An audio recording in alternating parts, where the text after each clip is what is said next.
할렐루야, 반갑습니다. 이영남 전도사입니다. 오늘 10월 29일 금요일입니다. 오늘 함께 살펴보게 될 말씀은 욥기서 14장 13절에서 22절까지의 말씀입니다.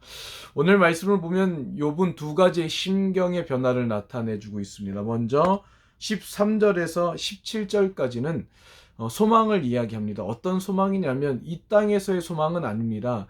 욥이 이야기하기를 13절에 주께서 나를 무덤에 숨기시고 주의 진노가 지나갈 때까지 나를 감추시면 얼마나 좋겠습니까? 주께서 내게 시간을 정해주시고 나를 기억하신다면 얼마나 좋겠습니까?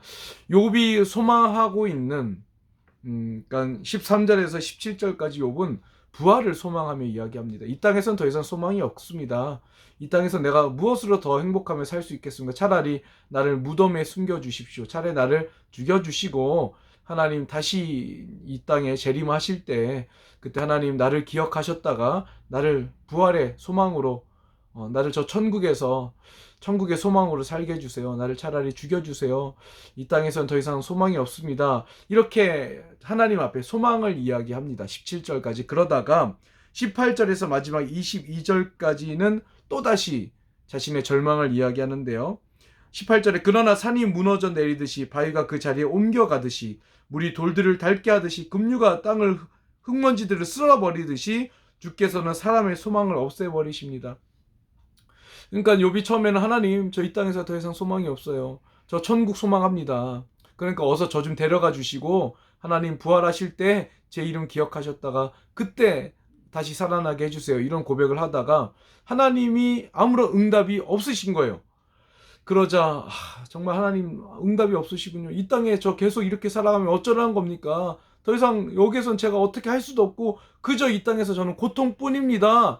근데 제 기도도 들어주시지 아니하시고 하나님 아무런 응답이 없으시니 주께서는 사람의 소망을 없애버리시는 분이십니까? 주님께서 저를 이렇게 그냥 버려두시는 겁니까? 어저께 한 청년이 저에게 그런 카톡을 보내왔습니다. 욥기서를 큐티하다 보니까 자기도 모르게 뭔가 마음이 좋지 않다. 뭔가 왜냐면 하나님이 속 시원하게 지금 응답해 주시지를 않고 있습니다. 계속해서 욥은 하나님 저 힘들어요. 뭐 욥이 하나님을 안 찾는 건 아니에요.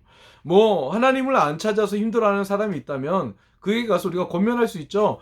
하나님을 한번 찾아보길 바래. 하나님의 이름을 불러봐. 주님께 도움을 요청해보렴. 아 그래? 그게 어떤 한 솔루션이 될 수 있는데 지금 욥은 하나님을 찾고 있거든요. 근데도 하나님이 응답을 안 하고 계십니다. 제가 주일날 설교 말씀드렸던 것처럼 우리들의 삶도 그래요. 우리도 그럴 때가 너무나도 많습니다.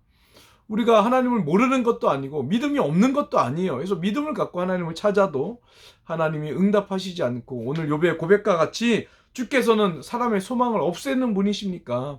정말 그러한 삶 가운데 우리가 살아가고 있습니다. 근데 제가 그 청년에게 그래서 이렇게 대답을 했어요. 고난은 긴 터널을 지나는 것과 같다.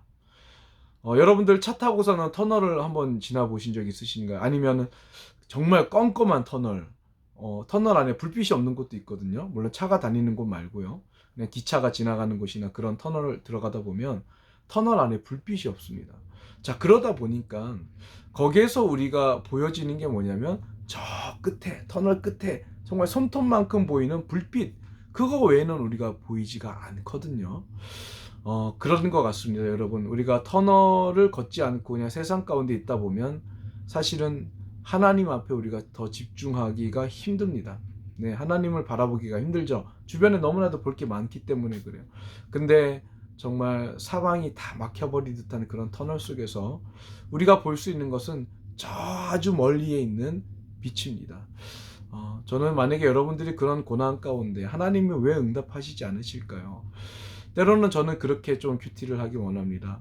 우리 스스로 조금 깊이 내 자신에 대해서 생각해 볼 수 있는 시간들이 좀 필요하지 않은가. 왜냐하면 하나님이 너무 빨리 답을 내려다 주게 되면 우리 스스로 생각할 시간이 좀 적어지게 돼요. 저도 청년분들과 여러분들과 함께 큐티하다 보면 큐티할 때 제가 서두에 미리 답을 다 말해줘 버리면 여러분들이 스스로 생각하고 큐티할 수 있는 시간이 없어지게 되는 거죠. 마찬가지죠. 하나님이 욥의 삶 가운데 너무 빨리 개입하셔서 이미 뭐 정답을 다 말씀해 주게 되면 우리는 사실 스스로 좀 생각할 그런 시간들이 부족하지 않은가. 그래서 어쩌면 정말 터널을 지나는 것 같은 그런 어둠 속에서 하나님은 왜 우리에게 빨리 응답하시지 않으실까요? 어쩌면 우리가 아직까지 좀 더 생각해야 될 어떤 부분들이 있지 않을까? 저는 그렇게 생각을 합니다. 저 또한 그런 길을 걷고 있습니다. 제가 뭐 그 터널을 걷지 않으면서 여러분들에게 이런 말씀을 드리는 것이 아니라 저도 긴 터널을 지금 걸어가고 있고요. 저도 이 터널 속에서 제가 하나님 앞에 기도하면서 하나님이 묵묵히 침묵하실 때 그때 제가 할 수 있는 것이 무엇일까 이렇게 생각하다 보니까 내 자신을 뒤돌아보고 하나님이 나에게 왜 이런 시간들을 주시는가, 나에게 지금 무엇을 원하시는가, 저는 그렇게 해석하면서 기도의 시간을 갖고 큐티하면서 내 스스로 나를 점검하는 그런 시간을 보내고 있습니다. 물론 지금 제가 드린 이 말씀이 뭐 정답은 아니라고 저는 생각합니다. 그러나 저는 그렇게 지금 그런 터널 속에서 저는 그러한 시간들을 보내고 있습니다. 여러분들이라면 우리가 어차피 시간 지나면 주님 만나게 될 텐데 주님께서 우리들에게 이러한 시간을 주셨을 때 그 시간을 어떻게 보내시겠습니까? 저는 판단은 여러분들에게 맡겨드리면서 저의 그런 경험을 여러분들에게 권면드리면서 오늘 생명의 산 큐티는 이렇게 마무리하도록 하겠습니다. 감사합니다.